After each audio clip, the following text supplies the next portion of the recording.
Habis gaji 6 tahun diserahkan ke pacar, pria ini pingsan tahu kekasihnya nikah diam-diam. Baru-baru ini beredar sebuah video yang menunjukkan seorang laki-laki tampak lunglai di tengah-tengah keluarga besarnya, viral di sosial media. Berdasarkan keterangan, video yang diunggah di TikTok itu mengenai seorang laki-laki yang ditinggal nikah kekasihnya, padahal sudah berpacaran selama 6 tahun.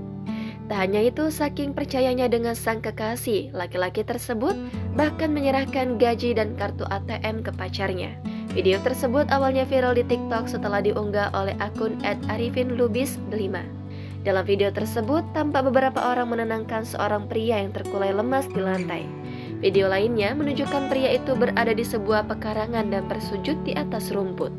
Video tersebut kemudian banyak menuai komentar dari warganet. Sebagian mengatakan bahwa tak seharusnya pria itu menyerahkan gaji dan ATM-nya ke pasangan yang bukan istrinya.